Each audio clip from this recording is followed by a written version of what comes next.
10 feminine habits of upper-class women that elevate your lifestyle. When you look at women who genuinely live at an elevated level, not performing wealth, but actually embodying it, there's a whole set of habits they practice daily that most people never notice. These aren't things they do for show. They're things they do because that's just who they are. And those habits compound over time into a lifestyle that feels completely different from the average. We want to let you in on these habits. That's why today, we're walking through 10 feminine habits that upper-class women practice consistently and showing you exactly how each one elevates not just how you look, but how you live. Welcome back to our channel. If you're new here, let us know which city you are watching from in the comments.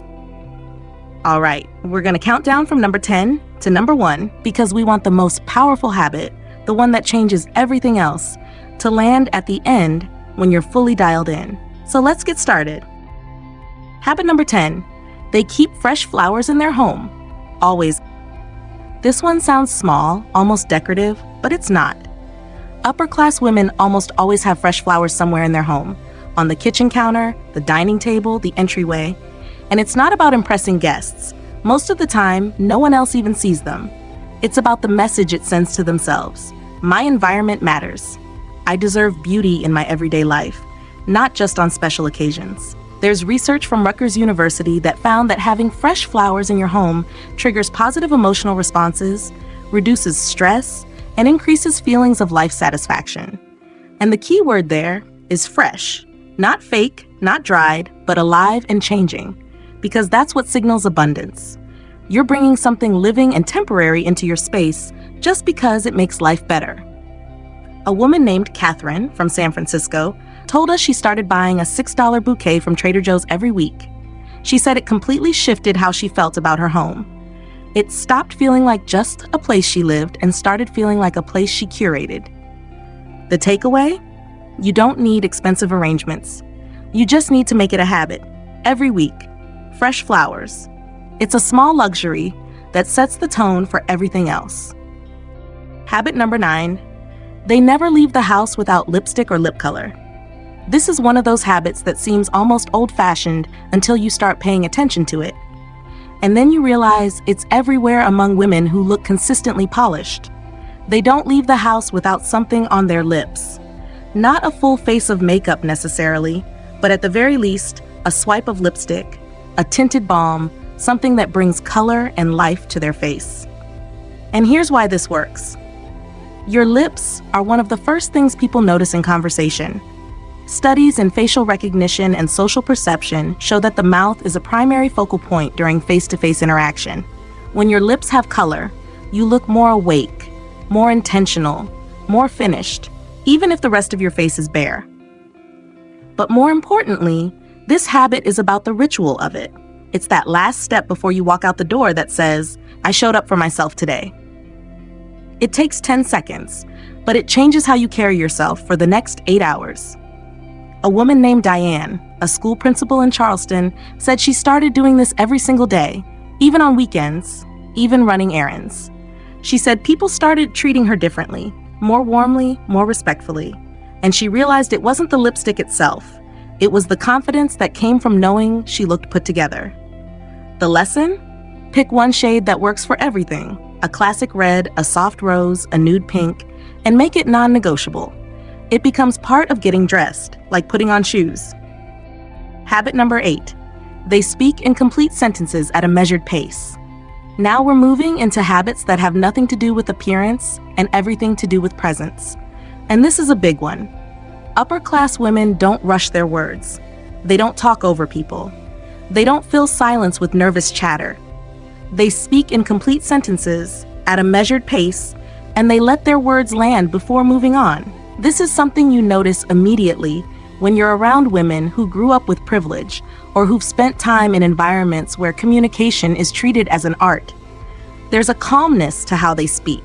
They're not performing urgency. Research from Stanford on speech patterns and perceived authority found that people who speak more slowly and deliberately are rated as more competent, more trustworthy, and higher status than people who speak quickly, even when delivering the exact same content. And here's the thing. This isn't about faking an accent or changing your voice. It's about slowing down enough to sound like you've thought about what you're saying. Like your words have weight. A woman named Julia, a consultant in Dallas, said she used to talk fast because she was nervous people would interrupt her or lose interest. But when she started intentionally pausing between thoughts and finishing her sentences fully, she said people started listening more intently. They stopped interrupting. They started asking her opinion. The practice? Before you speak, take a breath. Finish your thought completely. Pause. Let it land. Then continue. It feels awkward at first, but it changes how people receive you. Habit number 7. They maintain their nails impeccably, even if it's just a clear coat. This one is non-negotiable among upper-class women. Their nails are always done, not always polished in bold colors. In fact, often they're just wearing a clear coat or a neutral nude, but they're maintained. No chipped polish, no ragged cuticles, no dirt under the nails. Because your hands are constantly visible. They're in every handshake, every gesture, every time you hand someone something or reach for a door. And people notice. A study from the University of Pennsylvania found that grooming details like nail maintenance are used as proxies for overall conscientiousness and self-discipline. When your nails are well kept, people unconsciously assume you're someone who takes care of details in other areas of your life. But beyond perception, this habit is about how you feel. When your nails look good, you feel more put together. You're more aware of your hands, which makes you more intentional with your gestures. A woman named Rebecca from Minneapolis said she used to let her nails go for weeks without thinking about it. But when she started getting them done every 2 weeks, nothing fancy, just a clean shape and clear polish, she said she started feeling more elegant in her movements. She was suddenly aware of how she gestured, how she picked things up, how she presented herself. The takeaway? You don't need acrylics or gel, you just need clean, shaped nails with healthy cuticles. Even a DIY manicure at home works. The key is consistency. Habit number 6. They keep a running list of topics they want to discuss. This one surprised us when we first noticed it, but once we started asking about it, we realized it's incredibly common among women in upper-class circles. They keep a mental or written list of interesting things they've read, heard, or experienced, topics they want to bring up in conversation. Not gossip, not small talk, actual substantive topics. An article they read in The Economist, a documentary they watched, a podcast episode that made them think. And they bring these things up naturally in conversation, not to show off, but because they're genuinely engaged with the world around them. This habit does 2 things. First, it makes you a more interesting conversationalist, which makes people want to talk to you. And second, it signals that you have the time and mental space to consume thoughtful content, which is itself a marker of a certain lifestyle. Research from the University of Chicago on social class and conversation patterns found that people in higher socioeconomic groups are significantly more likely to reference current events, books, and cultural content in casual conversation, while people in lower socioeconomic groups tend to stick to personal anecdotes and immediate concerns. A woman named Vanessa, an HR director in Atlanta, started keeping a notes app on her phone where she'd jot down anything interesting she came across during the week. She said it completely changed her social interactions. Instead of scrambling for things to say at dinners or networking events, she always had something substantive to contribute. The practice? Every time you read or hear something interesting, write it down. Then bring it up the next time you're in conversation. I was reading about, or I listened to something fascinating about. It becomes second nature. Habit number 5, they invest in their undergarments as much as their outer clothing. This is one of those habits that no one sees but you feel. And that's exactly the point. Upper-class women spend real money on undergarments, bras that fit perfectly, underwear that's comfortable and beautiful, shapewear that smooths without suffocating. Not because anyone else is going to see it, but because they know it's there. And when your foundation layer is right, everything on top of it looks better. Your clothes fit better. You stand taller. You feel more confident. There's a concept in psychology called enclothed cognition, which we've mentioned before, but it applies here too. What you wear under your clothes affects how you feel about yourself just as much as what's visible. When you know you're wearing something high quality and well fitted underneath, it changes your posture, your movement, your entire energy.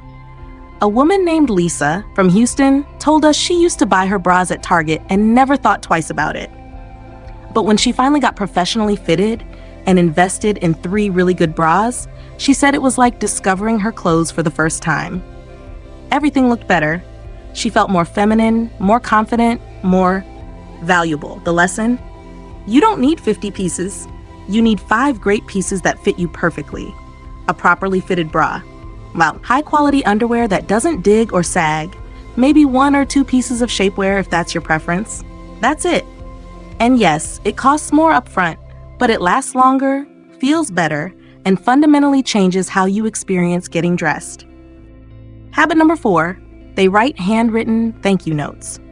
This is a dying habit in the general population, but it's absolutely alive and well among upper-class women, and it's one of the most powerful social tools they have.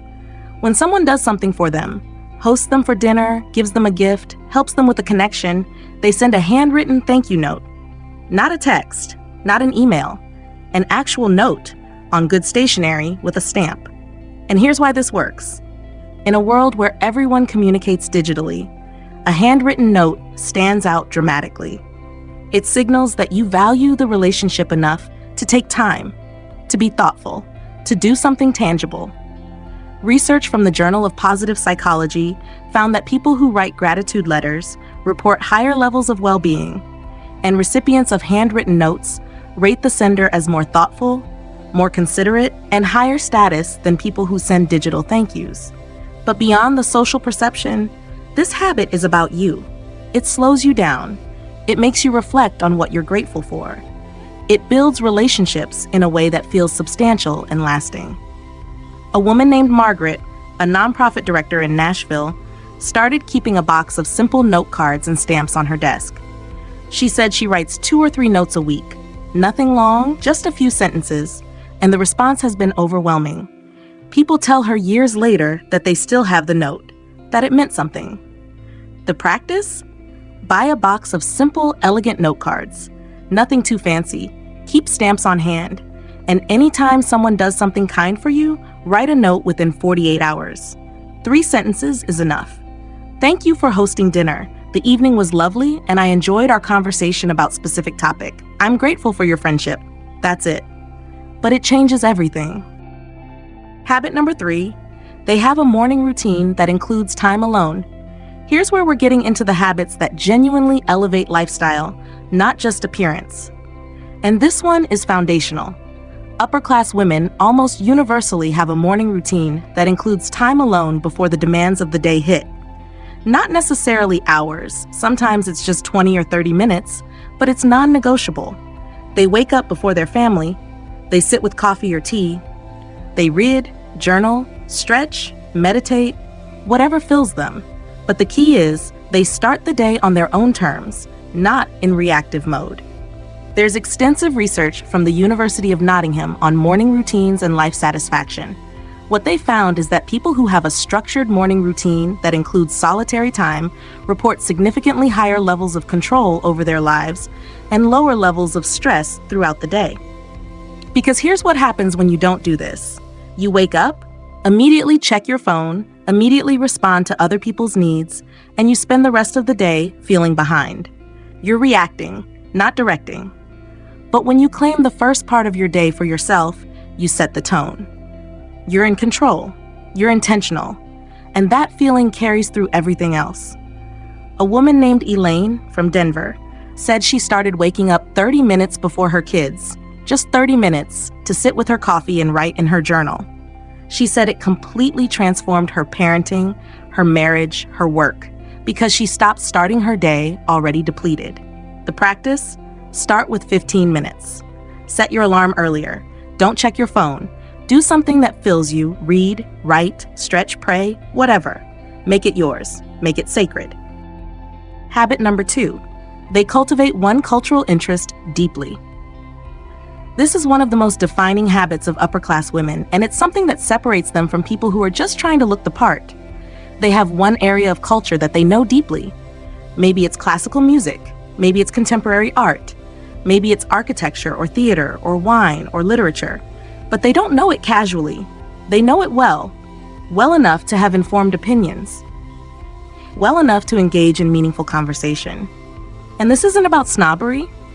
It's about having a relationship with beauty, with ideas, with something bigger than the day-to-day grind. It enriches their life, it gives them something to look forward to, and it signals a certain kind of curiosity and intellectual engagement. Research from Harvard on social class markers found that one of the strongest predictors of upper class identity is having specialized cultural knowledge in at least one domain. Not surface level awareness, but genuine depth. A woman named Patricia, a lawyer in Philadelphia, said she started going to one museum exhibit every month and actually reading about the artists beforehand. She said it gave her something to think about besides work and family obligations. And when she started mentioning it in conversation, not to impress, just because she was genuinely interested, people started seeing her differently, more cultured, more interesting. The practice? Pick one thing, one area of culture that genuinely interests you. Then go deep. Read books about it, attend events, follow experts, have opinions. Let it become part of who you are, not just something you dabble in. Habit number 1, they treat every interaction as though it matters. And here we are at number 1. The habit that, more than any other, defines how upper-class women move through the world. They treat every interaction, with the barista, the parking attendant, the receptionist, the colleague they're not trying to impress, as though it matters. They make eye contact. They remember names. They say please and thank you like they mean it. They're present. And this isn't performative. It's not about being seen as kind. It's a reflection of how they see the world. Everyone has value. Every interaction is an opportunity to make someone feel seen. And grace costs nothing. There's research from Yale on social behavior and class that found that people in higher socioeconomic groups who maintain their status over time, meaning they don't experience downward mobility, consistently score higher on measures of interpersonal warmth and respect across social strata. In other words, treating people well isn't just nice, it's strategic. It builds social capital, it creates goodwill, and it makes you someone people want to help. But more than that, this habit is about your character. When you treat people with dignity, regardless of what they can do for you, you're reinforcing to yourself that you're someone who operates from abundance, not scarcity. You're someone who doesn't need to hoard kindness. A woman named Caroline from Richmond, Virginia, told us she started making a conscious effort to treat every single person she encountered in a day as though they were a friend she hadn't seen in a while. Warm, engaged, interested. She said it changed her life, not because people started treating her better, though they did, but because she started feeling better, more connected, more human, less alone. The practice? Tomorrow, make eye contact with every person you interact with. Use their name if you know it. Say thank you like you mean it. Ask how they are and actually listen. Notice how it changes the energy of your day, because at the end of the day, lifestyle isn't about money. It's about how you move through the world. And this habit, more than any other, defines that. So those are the 10 feminine habits that upper-class women practice consistently. And what's striking when you look at this list is that almost none of them cost significant money. They're about attention, intention, and a certain kind of self-respect that shows up in how you treat yourself and others. Now we're working on something that's going to take these habits even further. Because once you've built these into your daily life, the next question becomes, how do you maintain them? How do you make them stick when life gets chaotic? We're putting together a video on the systems and routines that keep these kinds of habits sustainable over the long term. And we think it's going to be incredibly practical for those of you who are serious about making these changes permanent. So make sure you're subscribed and have your notifications on so you don't miss it when it drops. Thank you so much for watching. We genuinely appreciate you being here.